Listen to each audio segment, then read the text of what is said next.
Hello नमस्कार प्यारे साथियों। तो आज आपका नेक्स्ट टॉपिक है हेमनद यानी हिमानी से निर्मित स्थलाकृतियाँ।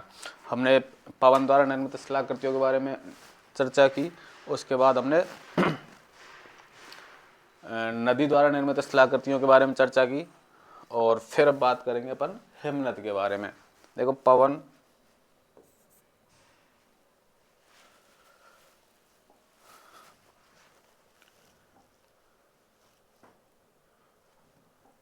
देखो पवन द्वारा निर्मित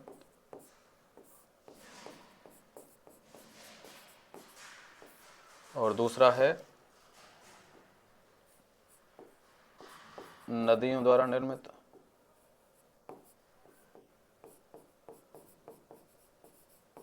और आज अपन बात करेंगे हम हिमानी निर्मित।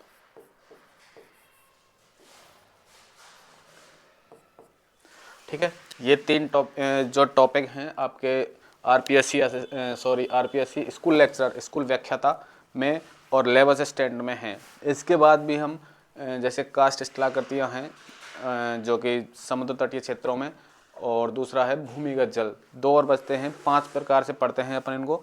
तो 3 प्रकार ये हैं, 5 प्रकार वो हैं। अभी हम देखते हैं, वो दोनों क्लास भी अपन आपको करवा देंगे क्योंकि यूजीसी नेट में आपको यूजफुल होंगी। और नेट के बारे में यदि आपको पता हो तो दिसंबर का जो साइकिल है उसके नेट के फॉर्म भरना स्टार्ट हो गए हैं। तो आप फॉर्म भरिए और हमारे साथ जुड़िए। हम आपको नेट की एक अच्छी प्रिपरेशन और अच्छा कंटेंट देने का प्रयास करेंगे। तो चलते हैं, पहला क्वेश्चन, ड्रिफ्ट मैदान का निर्माण होता है, यानी ड्रिफ्ट मैदान का निर्माण इनमें से किससे होता है? तो ड्रिफ्ट मैदान की यदि बात करें, ये एक देखो हिमानी हिमनदी दो प्रकार से स्थलाकृतियों का निर्माण करती है, अपरदनात्मक और दूसरा है निक्षेपात्मक। अपरदनात्मक और निक्षेपात्मक। ठीक है, दो प्रकार की स्थलाकृतियों के बारे में हम पढ़ेंगे। तो ये ड्रिफ्ट मैदान जो है आपका, ये आपकी निक्षेपात्मक स्थलाकृतियां है। ड्रिफ्ट मैदान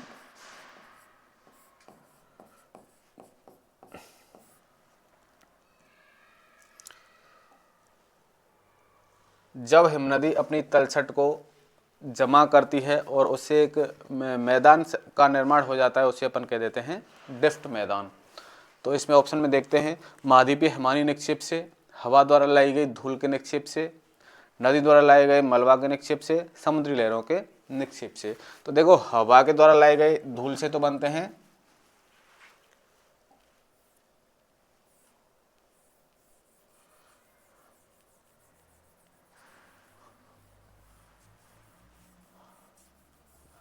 यहीं पे आपको बता देता हूँ 3-4 चीज। देखो हवा के द्वारा लाई गई धूल के निक्षेप जब होता है उससे तो बनते हैं लोएस मैदान।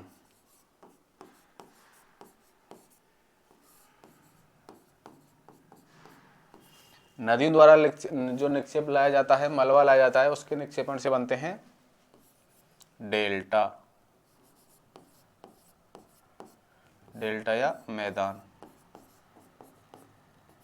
और समुद्री लहरों के निक्षेपण से बनते हैं, समुद्री लहरें जब समुद्र से तलछट को बाहर लाती हैं और उसको बाहर लाकर जमा कर देती हैं तो उससे बनते हैं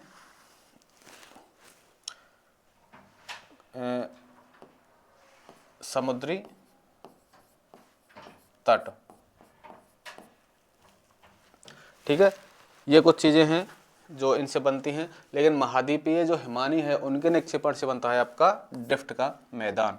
ऑप्शन ए हो जाएगा आपका राइट आंसर, महाद्वीपीय हिमानी। हिमानी भी दो तरह से अपन पढ़ते हैं, एक तो महाद्वीपीय हिमानी है जो स्थल भाग पे आपको मिलेगी और जो कि ध्रुवों पे हमको मिलती है, और एक है पर्वतीय हिमानी जो कि पर्वत की ऊंचे चोटियां हैं या ऊंचे पर्वत हैं उनके शिखरों पे हमको ये मिलती हैं। हिमानी दो तरह की से पढ़ते हैं अपन।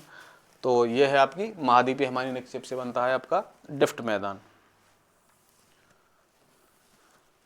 अगला है, निम्नांकित में से कौन सी भू आकृति कास्ट स्थलाकृति से संबंधित नहीं है?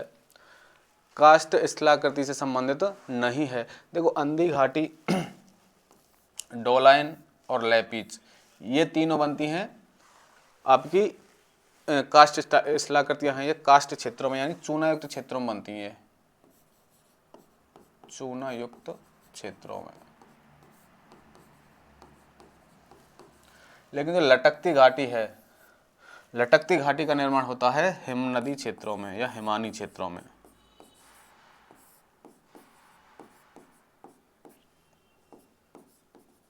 देखो एक वियाकारी घाटी अपन ने पढ़ी थी, जो नदी द्वारा उसका निर्माण हो रहा था, उसकी आकृति अंग्रेजी के वी अक्षर के समान थी।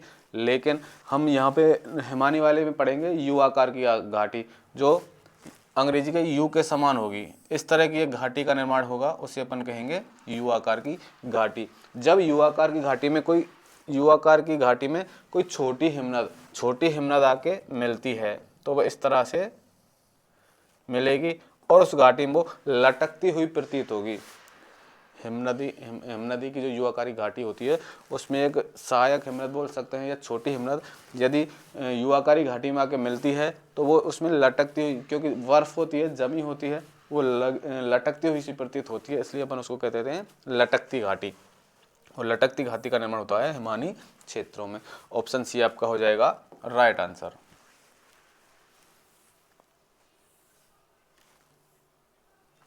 अगला है हिमानीकृत क्षेत्रों में पाए जाने वाला रोसमटेनो भेड़ पीठ शिला है। रोसमटेनो देखो एक स्थलाकृति का निर्माण होता है हिमानी अपरदन के कारण।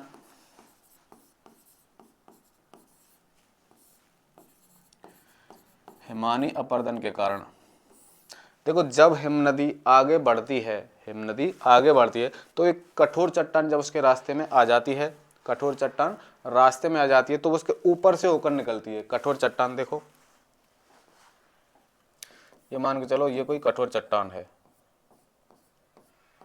ठीक है, और इस कठोर चट्टान के ऊपर से हिमनद निकलेगी, ये हिमनदी है। तो इस तरह से हिमनदी आगे बढ़ेगी। तो यहाँ पे देखो इसका जो नदी मुख किनारा होता है, यानी कि ये जो किनारा है नदी के साइड वाला, ये तो होता है मंद ढाल वाला, और ये जो उसकी विपरीत दिशा वाला किनारा है यानी कि उतरने वाला किनारा है। देखो इसके ऊपर यहाँ से चढ़ेगी तो चढ़ने वाला किनारा हो गया, ये तो इसका है मंद ढाल, और उतरने वाला किनारा है उसका है तीव्र ढाल। और बर्फ होती है वो सफ़ेद रंग होता है उसका, और दूर से देखने पर ऐसे लगती है कोई भेड़ बैठी हो। भेड़ आपने देखी होगी, उसकी सफ़ेद ऊन होती है, उसको देखने पर ऐसा लगता है कि भेड़ बैठी हो। इसीलिए इसी का नाम था भेड़ पीठ शिला, और इसको बोलते हैं रोसमटेनो। रोसमटेनो डी सासर महोदय ने इसका नाम दिया था, डी सासर महोदय ने इसको कहा था रोसमटेनो। तो इस प्रकार की आकृति या स्थलाकृति का निर्माण होता है, उसे अपन कहते हैं रोसमटेनो या भेड़ पीठ शिला। तो इसमें ये किस प्रकार से बनती है? अंतस्थ हिमोड़ से। देखो इसमें हम अपन हिमोड़ पढ़ेंगे, यानी हिमालय द्वारा जो तलछट या मलबा बहाकर ले जाया जाता है उससे अपन कहते हैं हिमोड़, ठीक है। और जब दो हिमानी एक साथ आके मिलती हैं, जैसे ये दो हिमानी हैं, जब ये दो हिमानी आके मिलेंगी और यहाँ के एक हिमानी हो गई है, ठीक है, और यहाँ पे जो हिमोड़ जमा होगा दोनों के बीच में, ये हिमोड़ जो जमा होगा इसको कहेंगे हम अंतस्थ हिमोड़।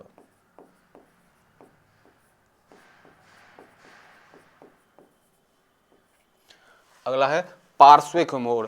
देखो हिमानी के जैसे पार्श्विक किनारों पे जो हिम निक्षेप जमा होगा, जैसे यहाँ पे पार्श्विक यानी आसपास के किनारों पे, उससे अपन कहेंगे पार्श्विक निक्षेप।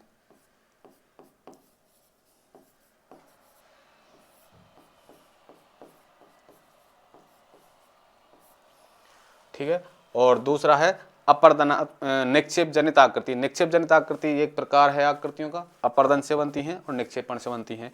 तो कटाव के द्वारा जो स्थलाकृतियाँ बनती हैं उनको अपन कहते हैं अपर्दनात्मक स्थलाकृतियाँ, और जो मलबा या कटाव जो कटा हुआ पदार्थ होता है, या मलबा कह सकते हैं, निक्षेपित पदार्थ कह सकते हैं, उसको लाके जो जमा करके किसी स्थलाकृति का निर्माण होता है उसे कहते हैं अपन निक्षेप जनित स्थलाकृति। आपने सभी में पढ़ा है, हमने लास्ट जो पवन निर्मित या नदी निर्मित जो स्थलाकृतियाँ पढ़ी हैं उसमें अपर्दनात्मक स्थलाकृतियाँ और निक्षेप जनित स्थलाकृतियाँ, दो प्रकार से स्थलाकृतियों को पढ़ा है। तो जो हिमानी द्वारा निर्मित रोस्मोटेनो है ये अपर्दनात्मक स्थलाकृति है। किस प्रकार की है? अपर्दनात्मक स्थलाकृति है। ऑप्शन डी हो जाएगा राइट आंसर। इसमें हमने आपको रोस्मोटेनो के बारे में देखा, अंतस्थ और पार्श्विक हिमोइड के बारे में देखा और निक्षेप जनित अपर्दनात्मक आकृतियों के बारे में बात की। ऑप्शन डी आपका राइट आंसर हो जाएगा। अगला है, जहां बर्फ चादर एक विस्तृत क्षेत्र घेरते हैं तथा जहां सबसे ऊंचा शिखर बर्फ से ऊपर प्रक्षेपित होता है कहलाता है। जहां बर्फ चादर एक विस्तृत क्षेत्र घेरते हैं तथा जहां सबसे ऊंचा शिखर बर्फ के ऊपर प्रक्षेपित होता है, शिखर की यहाँ पे ये बात कर रहा है। तो देखो ये होता है एक तरह से कोई क्षेत्र है,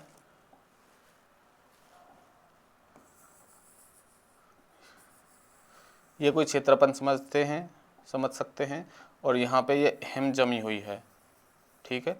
इस हिम के ऊपर भी कोई टीला हमें दिखाई दे रहा है, ठीक है। तो इस टीले को कहते हैं अपन नूनाटक।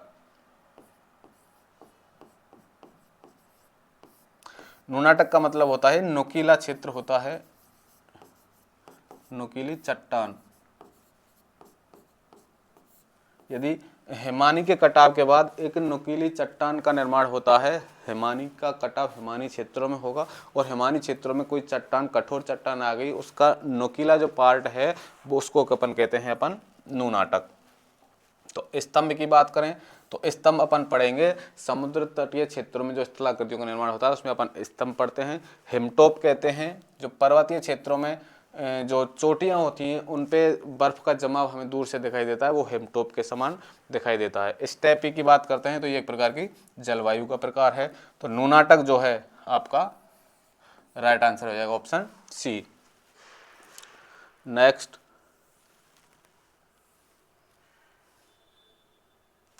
सर्क या हिमगह्वर। सर्क या हिमगह्वर क्या है? ये पिरामिड की चोटी, पिरामिड आपने देखे होंगे, गीजा के पिरामिड की अपन बात करते हैं तो वो पिरामिडों की चोटी होती है। या सर्क या ग्लैमर? जी नहीं, ये आपका नहीं होगा। अगला है हिमनदों के बीच में ऊंचे उठे टीले। हिमनदों के बीच में ऊंचे उठे हुए टीले को कहते हैं अपन केम, या अभी आपने पढ़ा था नूनाटक।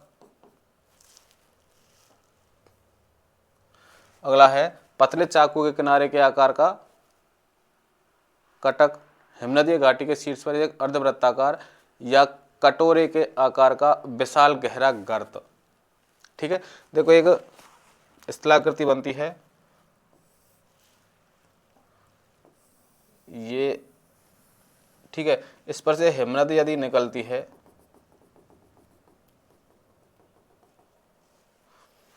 तो एक आराम कुर्सी की जैसी आकृति बनती है, आराम कुर्सी के जैसी आकृति बनती है। और यहाँ पे जो एक गड्ढा होता है, गड्ढा बोल सकते हैं,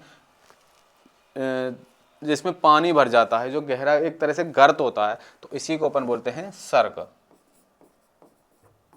तो ये आपका डी ऑप्शन राइट आंसर है। हिमनदी घाटी के शीर्ष पर एक अर्धवृत्ताकार या कटोरे के आकार का विशाल गहरा गर्त होता है, उसे अपन कहते हैं सर्क या हिमगह्वर। हिमगह्वर मतलब हिम के गर्त। ऑप्शन डी आपका राइट आंसर हो जाएगा।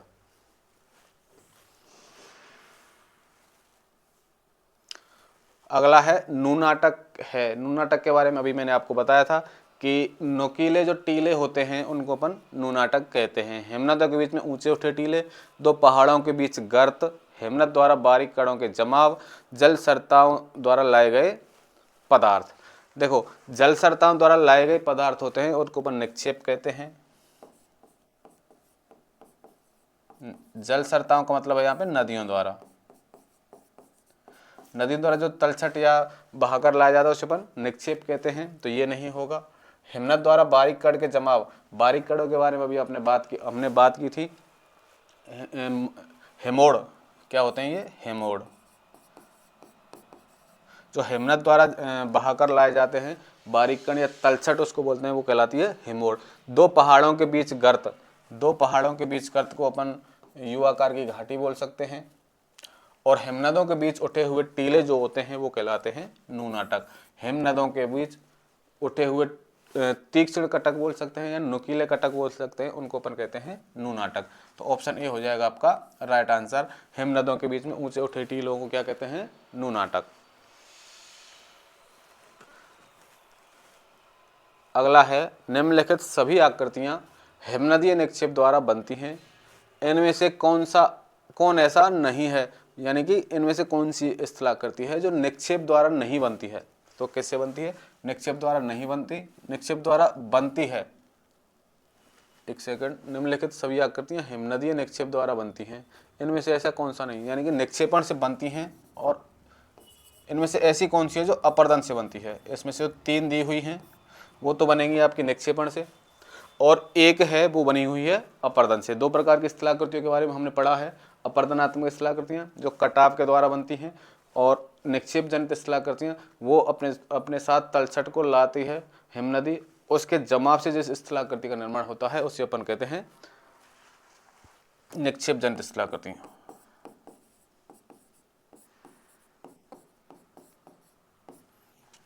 तो देखते हैं ड्रमलिन की यदि बात करें तो ड्रमलिन का निर्माण होता है निक्षेपण से। ड्रमलिन के अंडे की टोकरी के समान स्थलाकृतियां होती हैं जो कि हिमनदी के अपर्दन के समाप्त होने पर हमें दिखाई देती हैं। तो ये निक्षेप जनित है। हेमोड की यदि बात करें तो हेमोड इसका निक्षेपित रूप ही है। हिमनदी जो अपने साथ मलबा जो बहाकर लाती है उसी को अपन कहते हैं हेमोड। एस्कर की यदि बात करें तो एस्कर नदी में जो मलबे का जमाव होता है, एक सकरी लंबी सर्पिलाकार पहाड़ियाँ बोल सकते हैं, या सर्पिलाकार उसका जमाव हो जाता है, यानी कि हिमनदी द्वारा अपने निक्षेपण का इस प्रकार से सर्पिलाकार और सक्रिय रूप में जमाव कर दिया जाता है, उसे अपन कह देते हैं एस्कर। भेड़पीठ शिला की हमने अभी बात की थी, रोसमोटेरो, जो कि एक इसकी अपर्दनात्मक स्थलाकृति है। हिमनदी द्वारा जब हिमनदी के रास्ते में जब कोई कठोर चट्टान आ जाती है तो हिमनदी इसके ऊपर चढ़ के ऐसे निकलती है, तो वाइट सफ़ेद रंग की जो हिम के कारण वो दूर से देखने पर भेड़ की पीठ जैसी शिला या चट्टान देखने को मिलती है, उसी को अपन कह देते हैं भेड़पीठ शिला या रोसमोटेनो। ऑप्शन डी हो जाएगा आपका राइट आंसर। ड्रमलिन, हेमोड और एस्कर ये सभी बनते हैं हिमनदीय निक्षेपण के द्वारा, और भेड़पीठ शिला जो है ये बनती है हिमनदीय अपर्दन के द्वारा। ऑप्शन डी आपका राइट आंसर।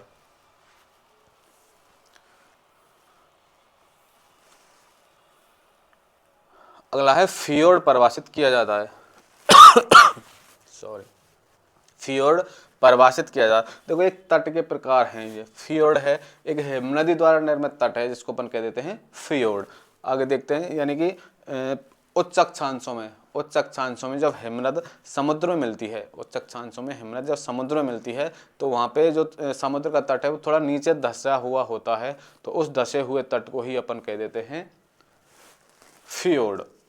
तो देखते हैं क्या है फियोर्ड के बारे में बात करी तो एक बार उच्च अक्षांशों में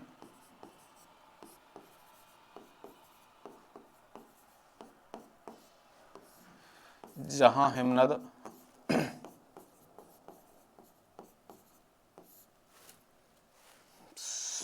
समुद्र में मिलती है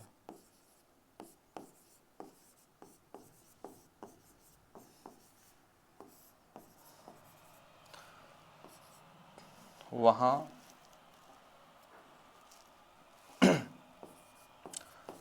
समुद्र तट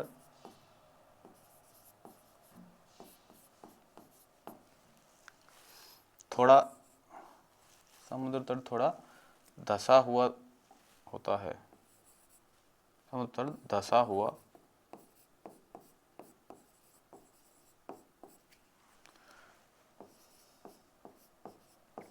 होता है, ऐसे तट को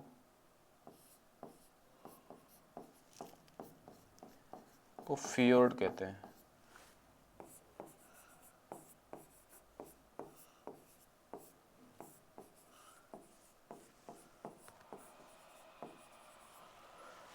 अब देखो, एक अव्यवस्थित हिमानीकृत तट, एक अव्यवस्थित हिमानीकृत तट को फ्योर्ड नहीं कहते। एक हिमानीकृत निमग्न तट है, एक हिमानीकृत निमग्न तट, यहाँ पे हमने बात की थी कि उच्च अक्षांशों में हिमनद समुद्र में मिलती है, वहाँ समुद्र तल नीचे धस जाता है, यानी कि समुद्र के तट में चला जाता है, समुद्र का जो लेवल है उसमें निमग्न हो जाता है, यानी अंदर धस जाता है, तो उसे कहते हैं अपन फ्योर्ड। एक निगर्मन तट, एक समतल डेल्टिया तट से, तो यहाँ पे आपका आशय है किससे, ऑप्शन बी से। फ्योर्ड तट क्या होता है, एक हिमानीकृत निमग्न तट है, एक हिमानी द्वारा निर्मित एक तट है। ऑप्शन बी आपका राइट आंसर हो जाएगा।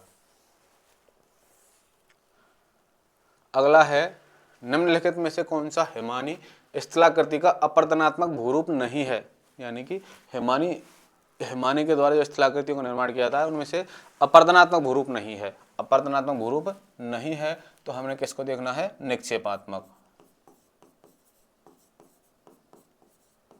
इनमें से कौन सा निक्षेपात्मक स्थलाकृति है। भेड़पीठ शिला, भेड़पीठ शिला के बारे में अपन ने बात की थी, तो अपरदनात्मक है। केम की यदि बात करें, केम इसका सही है, ये निक्षेपात्मक है। अगला है तीक्ष्ण कटक, तीक्ष्ण कटक के बारे में अपन बात करी। और नूनाटक, नूनाटक भी एक नुकीली पहाड़ियाँ होती हैं। तीक्ष्ण कटक के बारे में देखें, देखो तीक्ष्ण कटक के द्वारा जब हिमनद अपने साथ कंकड़ पत्थर बहाकर ले जाती है तो उस सतह में इस प्रकार से कटाव करती है, तो वह इस तरह से तीक्ष्ण कटकों का निर्माण होता है।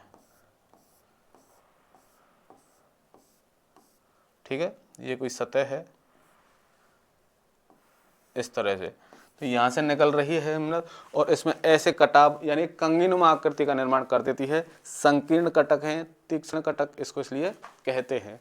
नूनाटक के बारे में हमने बात करी ली कि नूनाटक क्या होते हैं। नूनाटक हिमनदीय क्षेत्रों में नुकीले पहाड़ी नुमा भाग होते हैं, उनको अपन नूनाटक कहते हैं।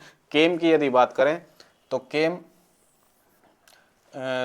एक टीला होता है, हिमनदी द्वारा निर्मित एक निक्षेपण के द्वारा निर्मित एक टीला है, उसे अपन कह देते हैं केम। निक्षेपण से जो निर्मित टीला होता है उसे अपन केम कहते हैं। ऑप्शन बी आपका राइट आंसर हो जाएगा। ये है आपका तीक्ष्ण कटक।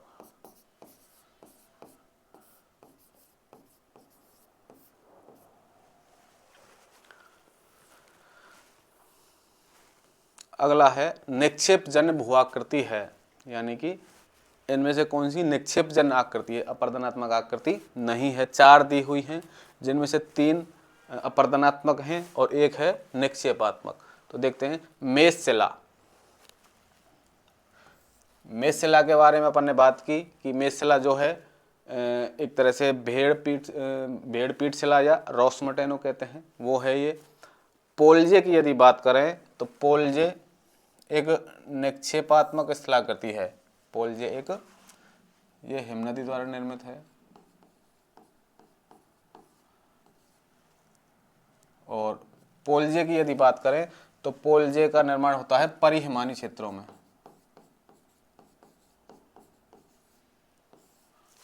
समुद्र तटीय क्षेत्र में होता है इसका।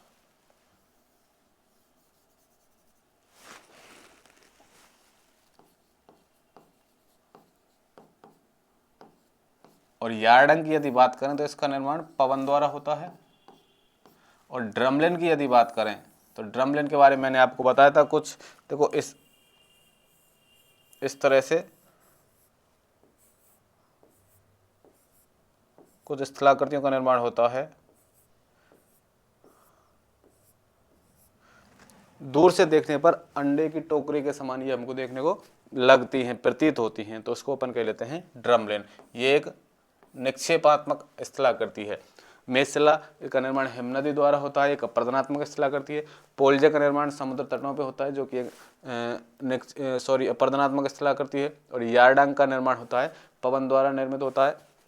लहरदार जो टीले होते हैं उनको अपन यार्डंग कहते हैं, जो कि एक अपरदनात्मक स्थलाकृति है। और ड्रमलिन की यदि बात करें, ये एक निक्षेपात्मक स्थलाकृति है जिसका निर्माण हिमानी द्वारा होता है।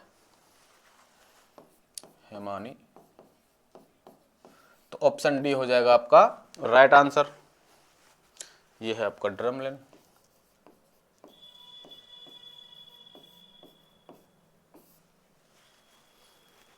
नेक्स्ट, अगला है मैटरहॉर्न बनाया गया है। देखो मैटरहॉर्न एक पर्वत का नाम है और इस पर्वत का निर्माण हुआ है, यह है स्विट्जरलैंड में।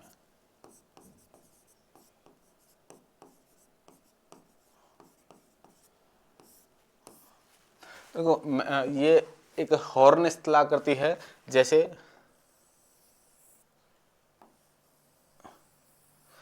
इस तरह से एक स्थलाकृति का निर्माण होता है हिमानी के कटाव के द्वारा। हॉर्न का मतलब है जैसे आपने पशुओं के सींग देखे होंगे तो उस सींग नुमा आकृति है और इसका निर्माण होता है हिमनदियों द्वारा।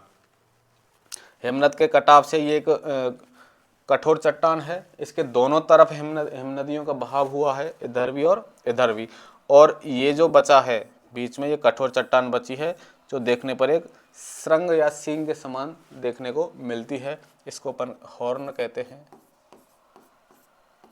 ठीक है, और मैटरहॉर्न इसका एक उदाहरण है जो कि स्विट्जरलैंड में स्थित एक पर्वत है जो कि बनता है किसके द्वारा, हिमनदी द्वारा। तो मैटरहॉर्न का निर्माण हिमनदी द्वारा होता है जो कि एक हिमनदी की अपर्दनात्मक स्थलाकृति का उदाहरण है।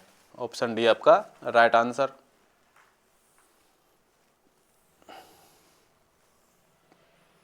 अगला है कम से कम 2 क्रमागत वर्षों तक हिमीकृत रहने वाली भूमि को कहा जाता है। देखो परिहिमानी क्षेत्रों का स्थलाकृति के बारे में ये बात कर रहा है। हिमानी के बाद यानी कि आसपास के क्षेत्र होते हैं उनको अपन परिहिमानी क्षेत्र कहते हैं। और परिहिमानी क्षेत्रों में जब कोई क्षेत्र जो 2 वर्षों से ज़्यादा समय तक बर्फ से ढका रहता है, कोई भी क्षेत्र जो 2 वर्ष से ज़्यादा समय तक बर्फ से ढका रहता है उसे अपन परमाफ्रॉस्ट कहते हैं, जो कि एक परिहिमानी क्षेत्र की स्थलाकृति अपन बोल सकते हैं, तो वो है परमाफ्रॉस्ट। ठीक है, कम से कम 2 क्रमागत यानी कि 2 लगातार वर्षों की बात कर रहा है ये। तो हिमीकृत रहने वाली भूमि को क्या कहा जाता है, परमाफ्रॉस्ट। ऑप्शन बी आपका राइट आंसर।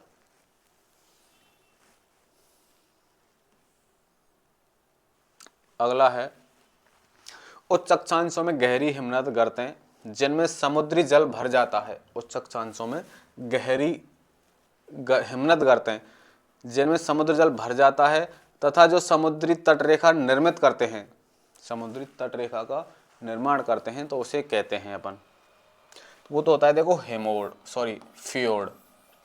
अभी मैंने फियोर्ड के बारे में आपको बताया था कि उच्च अक्षांशीय क्षेत्रों में उच्च अक्षांशों की ही बात कर रहा है। उच्च अक्षांशीय क्षेत्रों में जब हिम नदी बहती हुई समुद्र में मिलती है तो उसका जो समुद्र का तट होता है वो अवनमित हो जाता है, नीचे धंस जाता है, अवनमित हो जाता है या नीचे उसका निर्गमन हो जाता है, उसे अपन कहते हैं उस तट को फियोर्ड तट। अंतस्थ मोड़ के बारे में हमने लास्ट क्वेश्चन में बात की थी कि जब 2 नदियां आपस में मिलती हैं और उन नदियों के बीच का जो भाग होता है उसमें जो तलछट जमा की जाती है दोनों नदियों द्वारा, उससे अपन कह लेते हैं अंतस्थ मोड़। पार्श्विक हिमोड़ की बात करें, जब हिम नदी आगे जाके रुक जाती है यानी कि खत्म हो जाती है तो उसके आसपास देखो ये कोई हिम नदी है, यहाँ जाके इसके पास जो पार्श्विक हिमोड़ की बात कर रहा है तो 2 हिम नदी, देखो एक सेकंड,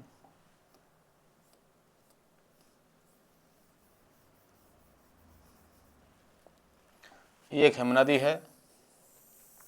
ठीक है, इस हिम नदी के पार्श्विक किनारों पर ये तलछट जमा करती हुई चलती है। ठीक है, तो इसे अपन कह लेते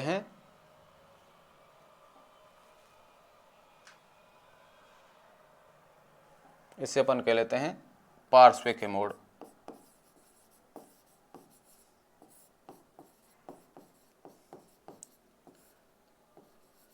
और जब ये नदी आगे जाके रुक जाती है या खत्म हो जाती है तब यहाँ पे जो तलछट जमा होता है यहाँ पे, इसे अपन कहते हैं अंतस्थ मोड़।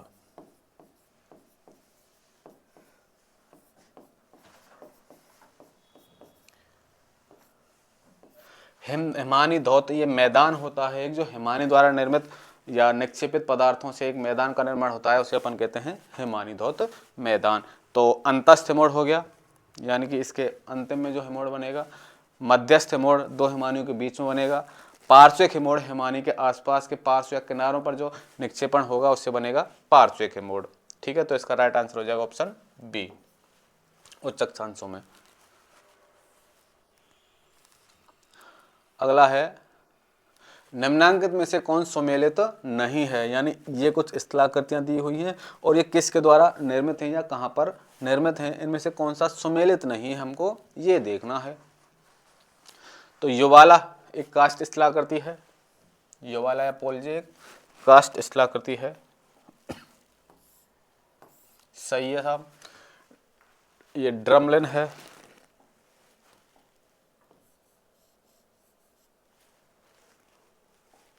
तो ड्रमलिन एक हिमानी निर्मित स्थलाकृति, अभी आपने हमने पढ़ा। और प्राकृतिक तटबंध की यदि बात करें तो प्राकृतिक तटबंध एक तटीय भूदृश्य ना होकर एक नदी निर्मित स्थलाकृति है, निर्मित, उससे क्या कहते हैं अपन प्राकृतिक तटबंध। जूगेन की यदि बात करें तो जूजेन होता है शुष्क स्थलाकृति, यानी कि पवन द्वारा निर्मित स्थलाकृति है, ठीक है।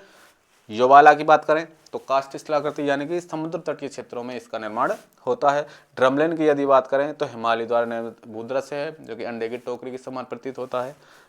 और प्राकृतिक तटबंध की यदि बात करें तो नदी द्वारा अपने पार्श्विक किनारों पर जब यानी दोनों किनारों पर तलछट का जमाव किया जाता है बाढ़ के समय, उसे अपन कहते हैं प्राकृतिक तटबंध। और जूगेन जो है स्याही की दवात के समान स्थलाकृति का निर्माण होता है पवन द्वारा, तो उसे अपन कहते हैं जूगेन, और जो कि शुष्क स्थलाकृति का उदाहरण है। तो यहाँ पे सी ऑप्शन आपका राइट आंसर हो जाएगा। नेक्स्ट, हिमानी नियंत्रण सिद्धांत का प्रतिपादन किसने किया था? हिमानी नियंत्रण सिद्धांत आपको डेली ने दिया था, ऑप्शन सी आपका राइट आंसर। हिमानी नियंत्रण सिद्धांत का प्रतिपादन किसने किया? डेली ने।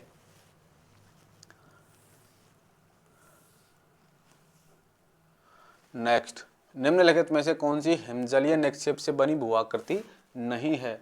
निम्नलिखित में से कौन सी हिमजलीय निक्षेप से बनी भूआकृति नहीं है, यानी कि हिम के जल के निक्षेपण से यह स्थलाकृति नहीं बनी है, हिमजल के निक्षेपण से इस स्थलाकृति का निर्माण नहीं हुआ है। सॉरी, निक्षेपण से नहीं बनी है, किससे बनी है? अपरदन से। तो देखते हैं ड्रमलिन।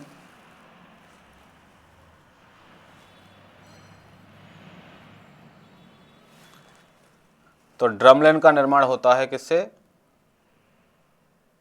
निक्षेपण से। अंडे की टोकरी के समान, अभी मैंने आपको लास्ट क्वेश्चन में बताया था कि निक्षेपण के समय एक स्थलाकृति का निर्माण होता है, जो कि दूर से देखने पर अंडे की टोकरी के समान छोटे छोटे टीले दिखाई देते हैं, जो कि देखने पर अंडे की टोकरी जैसे लगते हैं, उसको अपन कहते हैं ड्रमलिन। एस्कर की यदि बात करें तो एस्कर के बारे में बताया कि जब हिमानी अपने निक्षेपण का जमाव लंबी और सक्रिय एक सर्पलाकार आकृति के रूप में करती है, लंबी और सक्रिय एक सर्पलाकार आकृति के रूप में निर्माण जमाव करती है अपनी तलछट या निक्षेप का, तो उसे कह देते हैं अपन एस्कर। और केम के बारे में मैंने बताया था, हिमगह्वर जो होता है केम, ये भी एक अपरदनात्मक स्थलाकृति निक्षेपात्मक स्थलाकृति है। और हॉर्न की यदि बात करें तो हॉर्न के बारे में अभी अपने मैटरहॉर्न के बारे में बात की थी कि एक पर्वत शिखर होता है जिससे एक सुरंगनुमा आकृति का निर्माण होता है ऐसे, यानी कि इसके दोनों तरफ हिमनद का प्रभाव या बहाव रहा और इससे एक तीक्ष्ण कटप या हॉर्न का निर्माण हुआ। मैटरहॉर्न इसका एक उदाहरण है, मैटरहॉर्न पर्वत स्विट्जरलैंड का। तो ऑप्शन डी आपका राइट आंसर हो जाएगा। ड्रमलिन, एस्कर और केम हिमानी के निक्षेपात्मक स्थलाकृति हैं, और हॉर्न जो है हिमानी की एक अपरदनात्मक स्थलाकृति का उदाहरण है। अगला है, निम्नलिखित में से कौन सा सरिताहिमी निक्षेप है? निम्नलिखित में से कौन सा सरिताहिमी निक्षेप है? तो देखो पदस्थली, पदस्थली का मतलब है यानी कि पर्वत पदीय क्षेत्रों में, हमने नदी वाले टॉपिक में पढ़ा था, नदी द्वारा निर्मित स्थलाकृतियों के बारे में जब बात की थी, तो पर्वतों से जब नदी नीचे उतरती है तो अपने साथ जो कंकड़ पत्थर बहाकर लाती है उसे पर्वत पदीय क्षेत्रों में जमा कर जाती है, मोटे मोटे कंकड़ पत्थरों को, जैसे हम भावर, तराई ऐसे आगे आगे अलग अलग नामों से जानते हैं। तो उस स्थान को कहते हैं पदस्थली, ठीक है। अगला है बाढ़ग्रस्त मैदान। जब नदी आगे बढ़ती है और बाढ़ के समय अपने आसपास के क्षेत्रों में मिट्टी या तलछट का जमाव करती है और उससे निर्मित मैदान को अपन कहते हैं बाढ़ग्रस्त मैदान। किसके द्वारा होता है इसका निर्माण? नदी द्वारा। लोएस मैदान की यदि बात करें तो मैंने आपको बताया था कि जब पवन जब अपने साथ छोटे छोटे कणों वाली रेत को उड़ाकर ले जाती है, अपने साथ उड़ाकर ले जाती है और किसी स्थान पर जाके उसको निक्षेपित कर देती है या जमा कर देती है, तो ऐसे मैदान को अपन कहेंगे लोएस मैदान। तो और चाइना के लोएस के मैदान के बारे में हमने लास्ट क्लासों में बात की थी जब हमने पवन द्वारा निर्मित स्थलाकृतियों को पढ़ा था। केमबेदका की बात यदि करें तो केमबेदका सरिता हिमानी निक्षेप से निर्मित एक स्थलाकृति है। तो ऑप्शन डी हो जाएगा आपका राइट आंसर। अगला है पैटरनोस्टर झील क्या है? पैटरनोस्टर झील या इसको अपन झील माला भी कहते हैं। झील माला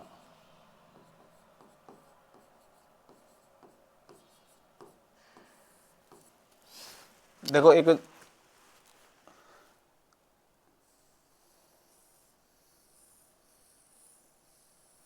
इस तरह से सीढ़ीनुमा स्थलाकृति होती है। उस पर जब हिम नदी आती है, देखो हिम नदी निकलती है तो ऐसे जाएगी इस पे होकर और ऐसे जाएगी तो यहाँ पे खड्डे का निर्माण होगा क्योंकि ऊपर से गिरेगी, खड्डे का निर्माण होगा। तो जब हिमानी पिघल जाती है यानी बर्फ पिघल जाती है तो इस क्षेत्र में खड्डे में जब पानी भर जाता है इस क्षेत्र को, तो इस क्षेत्र को कहते हैं झील। और जब इस तरह सीढ़ीनुमा झीलें बन जाती हैं उसको अपन कहते हैं पैटरनोस्टर झील यानी कि झील माला। कई सारी झीलें इस तरह सीढ़ीनुमा आकृति में बन जाती हैं।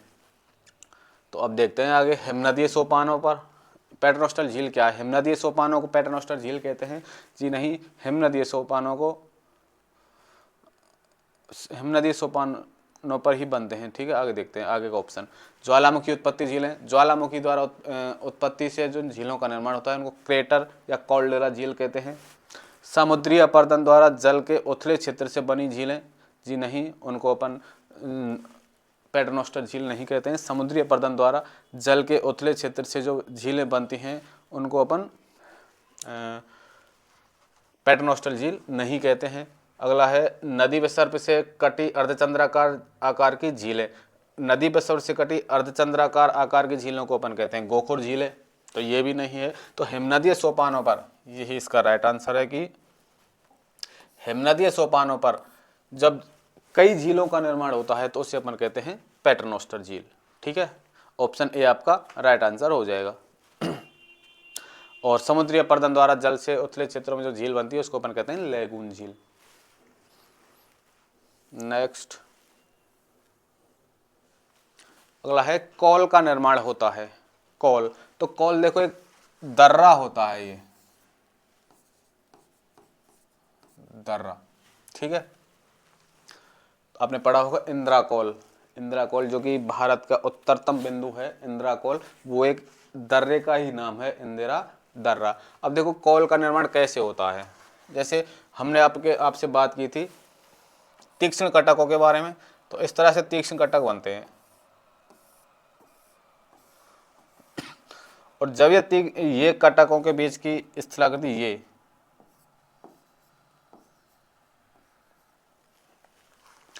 आने जाने का रास्ता बन जाता है इनमें, यानी कि ये जो तीक्ष्ण कटक बनते हैं ये किसी पर्वत पहाड़ी या हिमनदी क्षेत्र से आर पार जाने का रास्ता बन जाता है, तो उसे अपन कहते हैं कॉल या दर्रा। अब देखते हैं ऑप्शन में, हिमगह्वर या सर्ग प्रतिसरण से, हिमनदीय टूटन से, हिमानी शाखन से। तो हिमनदीय जो टूटने से जो सर्क बनते हैं, वो क्रैक या इस तरह से तीक्ष्ण आकृतियों का निर्माण होता है, उस आकृतियों में जब आने जाने का स्थान या दर्रा बन जाता है तो हिमनदीय टूटन से ये चीज बनती है। हिमनदीय टूटन से नहीं बनती, हिमगह्वर या सर्ग के प्रतिसरण से, हिमगह्वर या सर्ग के प्रतिसरण से। ऑप्शन ए हो जाएगा आपका राइट आंसर। वह विचार किसने दिया था कि एक हिमयुग या जिसके दौरान उत्तरी यूरोप का अधिकांश हिस्सा हिमाच्छादित था। ठीक है, तो मैंने आपको लास्ट क्लास में बताया था कि लुई अगासिज महोदय ने बताया था कि उत्तरी यूरोप में एक प्लीस्टोसीन काल में एक हिमयुग निकला था या हिमयुग हुआ था। इस हिमयुग के बारे में हमने बात भी की थी। देखो, गुंज, इन हिमयुगों के नाम हैं मेंडल, रीच और वुर्म। ये उत्तरी यूरोप के हिमयुग हैं। ठीक है, तो लुई अगासिज महोदय ने इसके बारे में बताया था हिमयुगों के बारे में। सबसे पहले उत्तरी यूरोप में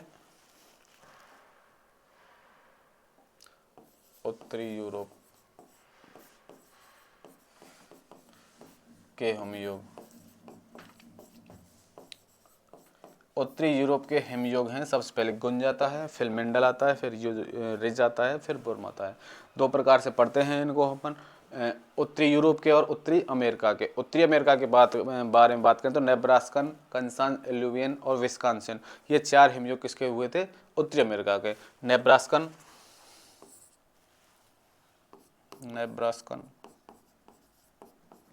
कंसान एल्यूवियन और विस्कॉन्सिन।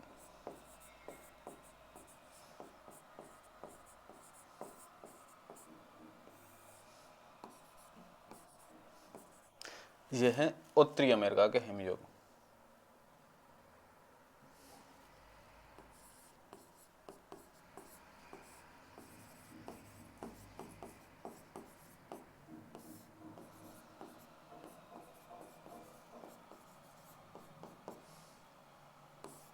और ये है उत्तरी यूरोप के हिमयुग। ठीक है, तो हिमयुगों के बारे में, उत्तरी अमेरिका के हिमयुगों के बारे में हमको किसने बताया था? लुई अगासिज ने। ये क्रम है, 4 हिमयुग आए थे उत्तरी यूरोप में और 4 हिमयुग आए थे उत्तरी अमेरिका में। ऑप्शन डी आपका राइट आंसर। नेक्स्ट क्वेश्चन,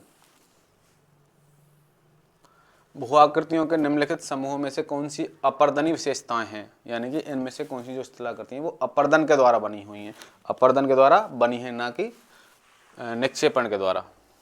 पहला है निश्चिताश्म, प्राकृतिक लेविस, स्टैक और टैलेस। देखो, आश्चुताश्म और निश्चिताश्म होते हैं, ये समुद्र तटीय क्षेत्रों में बनते हैं, जिसको हम स्टेलेक्टाइट और स्टेलेग्माइट के नाम से जानते हैं। तो स्टेलेक्टाइट और स्टेलेग्माइट जो है एक अपर्दनात्मक स्थलाकृति है। और टालस या टालस की यदि बात करें, टालस जो होता है ये एक निक्षेपात्मक स्थलाकृति है। तो हमको देखना है अपर्दनी के बारे में, तो ये नहीं होगा। अगला है हिमगैबर, ठीक है, या सर्क कह सकते हैं। सर्क एक अपर्दनात्मक स्थलाकृति जो कि हिमानी द्वारा इसका निर्माण होता है। यार्डंग की यदि बात करें तो यार्डंग एक अपर्दनात्मक स्थलाकृति है जिसका निर्माण पवनों के द्वारा होता है। गोर्ज की यदि बात करें तो गोर्ज एक अपर्दनात्मक स्थलाकृति है जिसका निर्माण नदियों द्वारा होता है। उसमें होता है, देखो, गोर्ज या कैनियन। ठीक है, सबसे पहले वियाकारी घाटी होती है, वियाकारी घाटी की जब विस्तृत हो जाती है तो उसको कहते हैं अपन गोर्ज, और जब गोर्ज भी विस्तृत हो जाता है तो उसको अपन कहते हैं कैनियन। उसके बाद है घोलरंध्र। घोलरंध्र की यदि बात करें तो ये भूमिगत जल के द्वारा निर्मित स्थलाकृति है। हिमगैबर, देखो हिमगैबर ये हिमानी द्वारा, यार्डंग पवन द्वारा, गोर्ज नदी द्वारा और घोलरंध्र समुद्र तटीय क्षेत्रों में।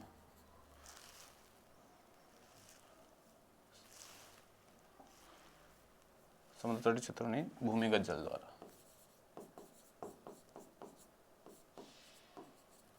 तो इस प्रकार से ये बी ऑप्शन में चारों जो दिए हुए हैं स्थलाकृतियां ये अपर्दन द्वारा निर्मित स्थलाकृतियां। तो ऑप्शन बी हो जाएगा आपका राइट आंसर। आपको आगे जाने की जरूरत नहीं है, क्योंकि देखो अगर प्राकृतिक सेतु, प्राकृतिक पुल की बात करें तो ये एक अपर्दनात्मक स्थलाकृति है। मृतकटक तारणुमा बालों का स्तूप ये एक निक्षेपात्मक स्थलाकृति, तो ये भी नहीं होगा। हेमोड की बात करें तो ये एक निक्षेपात्मक स्थलाकृति है। हिमगैबर और युवाकार की बात करें तो ये दोनों अपर्दनात्मक स्थलाकृति, और हमको देखनी है केवल अपर्दनात्मक, जो कि ऑप्शन बी में आपको उपलब्ध है।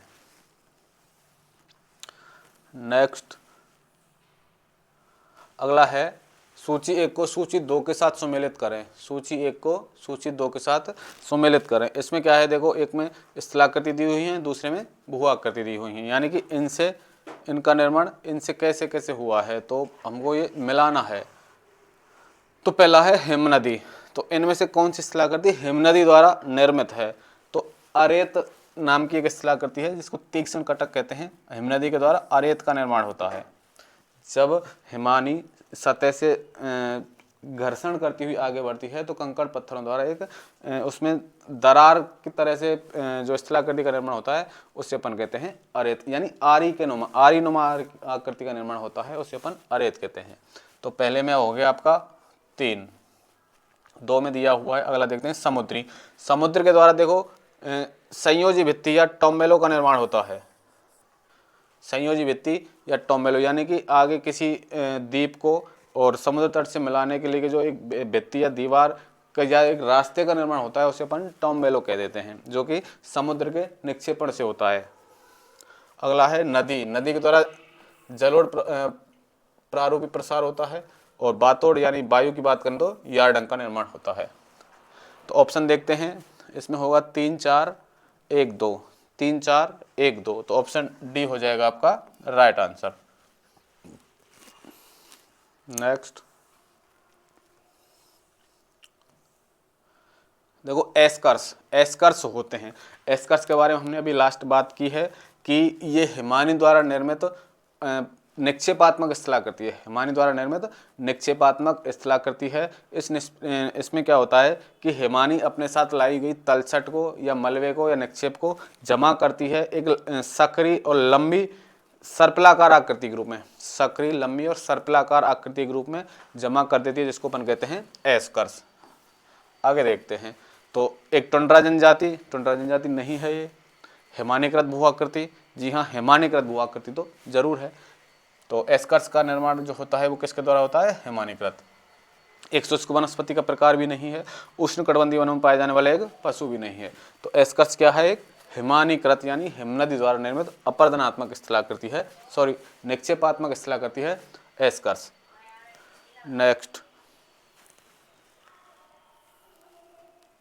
अगला है डेल्टा केम परिणाम है। डेल्टा केम, देखो डेल्टा केम हिमनदी द्वारा निर्मित एक स्थलाकृति है। जब हिमनदी द्वारा अपर्दन किया जाता है तो रास्ते में जब एक गहरे गड्ढे का निर्माण होता है, हिमनदी के पिघल जाने के बाद जब उसमें जल भर जाता है तो उसे कहते हैं अपन केप। ये निक्षेपात्मक स्थलाकृति है, सॉरी निक्षेपात्मक। अब देखते हैं डेल्टा केम हिमनद अपर्दन द्वारा, वायु निक्षेपण द्वारा, वायु निक्षेपण की नहीं है, हिमनद अपर्दन की भी नहीं है, और नदीय निक्षेपण द्वारा, नदीय निक्षेपण से केवल डेल्टा का निर्माण होता है। यह हमसे पूछ रहा है डेल्टा केम, और हिमनद निक्षेपण की बात कर रहा है तो डेल्टा केम का निर्माण कैसे होता है, हिमनद निक्षेपण से। तो ऑप्शन डी हो जाएगा आपका राइट आंसर।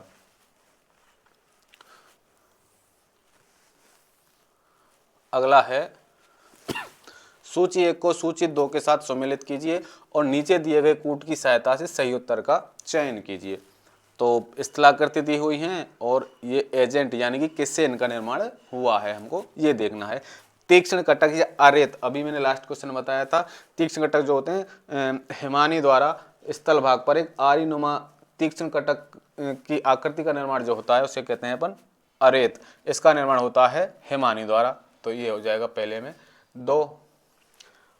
और पोलजे की यदि बात करें तो पोलजे में हो जाएगा पहले में 2 पोलजे, भौमजल से होगा इसका, भौमजल यानी कि भूगर्भिक जल के द्वारा जिन स्थलाकृतियों का निर्माण होता है वो होता है पोलजे। यार्डंग की यदि बात करें तो यार्डंग का निर्माण होता है पवन द्वारा। और गोर्ज की यदि बात करें वी आकार की घाटी, गोर्ज या कैनियन, इसका निर्माण होता है बहते हुए जल या नदियों द्वारा। तो तीक्ष्ण कटक का निर्माण हिमानी द्वारा, पोलजे का निर्माण भौमजल द्वारा, यार्डंग का निर्माण पवन द्वारा, और गोर्ज का निर्माण बहता हुआ जल का। तो देखेंगे अपन 2 3 4 1, 2 3 4 1, ऑप्शन ए हो जाएगा आपका राइट आंसर। नेक्स्ट सूची 1 को सूची 2 के साथ सम्मिलित कीजिए और नीचे दिए गए कूट की सहायता से सही उत्तर का चयन कीजिए। यानी कि एक साइड में ये दिया हुआ है स्थलाकृतियाँ और कैसे कैसे इनका निर्माण हुआ है। तो पहला है कैटल। तो कैटल का निर्माण सड़क पर निवास करने वाले लघु पर्वत सरोवर, निम्न विसर्पी हिमानी जलोढ़ कटक, देखो निम्न विसर्पी ये होते हैं एस्कर, और हिमगोलास मृत्तिका की अंडाकार या दीर्घवृत्ताकार पहाड़ी ये कहलाती है ड्रमलिन, और सड़क पर निवास करने वाले लघु पर्वत होते हैं ये होते हैं टार्न कहते हैं इनको। और बच्चा एक तो कैटल वो होता है प्राय हिमोड़ पट्टी के साथ साथ स्थित गहन गर्त। कैटल जो होता है वो होता है प्राय हिमोड़ पट्टी के साथ साथ गहन गर्त जो होते हैं यानी गड्ढे जो होते हैं उनको कहते हैं अपन कैटल, और इन कैटल में जब पानी भर जाता है उसको कहते हैं अपन हमक। टार्न की यदि बात करें, सर्क पर निवास करने वाले यानी सर्क के ऊपर छोटे छोटे पर्वत सरोवर होते हैं, सर्क के ऊपर पर्वत सरोवर यानी कि तालाब जैसे बोल सकते हैं, उनको कहते हैं अपन टार्न। एस्कर की यदि बात करें, निम्न विसर्पी हिमानी जलोढ़ कटक, मैंने आपको बताया था सर्पिलाकार आकृति होती है जलोढ़ की, वो जलोढ़ बोल सकते हैं, तलछट की सर्पिलाकार आकृति के रूप में जमा हो जाता है, उसे कहते हैं अपन एस्कर। ड्रमलिन की यदि बात करें, हिमगोलास यानी कि छोटे छोटे स्थलाकृतियाँ होती हैं, पर्वतीय टीले बोल सकते हैं, जो कि दूर से देखने पर अंडाकार आकृति यानी अंडे की टोकरी के समान प्रतीत होते हैं, उनको कहते हैं अपन ड्रमलिन। अब देखते हैं 4 1 2 3, 4 1 2 3 किस में है? ऑप्शन सी आपका राइट आंसर हो जाएगा।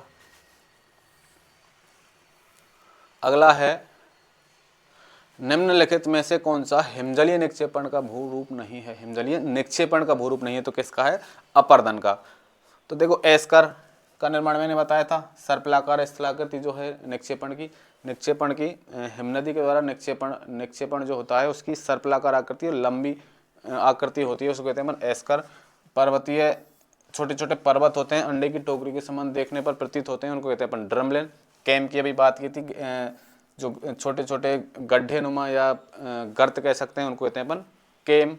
और हॉर्न की यदि बात करें तो हॉर्न एक अपरदनात्मक स्थलाकृति है, जिसका इस तरह से एक स्थलाकृति का निर्माण होता है, दोनों तरफ से नदियां निकलती हैं और कटाव हो जाता है, और जो कठोर चट्टानें बसती हैं उसके द्वारा एक सींग के समान स्थलाकृति बसती है, उसे अपन कहते हैं हॉर्न। तो ऑप्शन डी इसका आपका राइट आंसर हो जाएगा।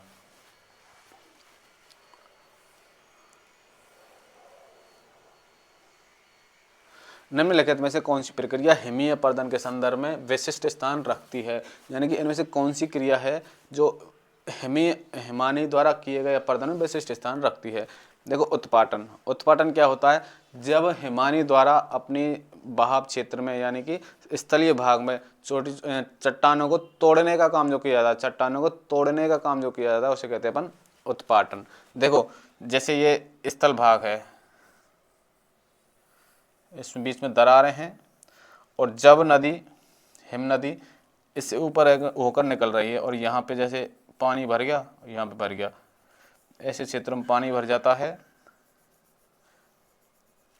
और जब ये पानी यानी कि उसके नीचे का पानी जब बर्फ के रूप में जम जाता है तो उसका आयतन बढ़ता है। आयतन बढ़ेगा तो ये क्षेत्र, इसमें टूटन पैदा होगी, और इस टूटने को ही कहते हैं उत्पाटन की क्रिया। तो इसमें उत्पाटन की जो क्रिया है वो सबसे महत्वपूर्ण है। अपवाहन भी होता है, अपने साथ कंकड़ पत्थर बहाकर ले जाती है जो हिमानी है। जलीय कृत्य की यदि बात करें, ये होता है नदीय क्षेत्रों में या नदीय अपरदनात्मक क्षेत्रों में। और संचरण अपने साथ घुलकर यानी कुछ पदार्थों को अपने साथ घुलकर जो ले जाती है अपने साथ, उसके कहते हैं संचरण। तो उत्पाटन की जो क्रिया है हिमनदीय क्षेत्रों में सर्वाधिक प्रमुख होती है, जो कि चट्टानों को तोड़ने की क्रिया होती है, उसे कहते हैं उत्पाटन। ऑप्शन ए आपका राइट आंसर। अगला है, निम्न में से झीलमाला या पैटर्नोस्टर की कौन सी विशेषता है? तो झीलमाला के बारे में मैंने आपको बताया है कि सीढ़ी नुमा जो आकृति बनती है उस पे प्रत्येक सीढ़ी पे एक झील का निर्माण हो जाता है, जिसे अपन कहते हैं पैटर्नोस्टर झील यानी कि सीढ़ी नुमा झील, और या झीलमाला भी उसको बोल देते हैं। तो इसकी विशेषता के बारे में हमसे पूछा है कि निम्न में से झीलमाला या पैटर्नोस्टर की कौन सी विशेषता है? ज्वालामुखी उद्भव झील, तो यानी कि ज्वालामुखी उद्भव झील नहीं है, ज्वालामुखी है, ठीक है। तो ज्वालामुखी से उद्भव झील नहीं है ये। ज्वालामुखी से उद्भव की झील का नाम होता है क्रेटर झील या कॉल्डेरा झील।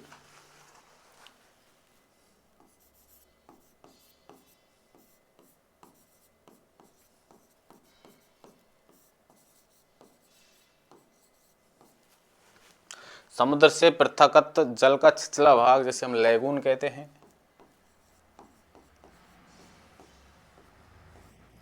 अगला है नदीय विसर्प के क्षारण के फलस्वरूप निर्मित अर्धचंद्राकार झील। नदीय विसर्प के क्षारण से इसको कहते हैं अपन गोखुर झील।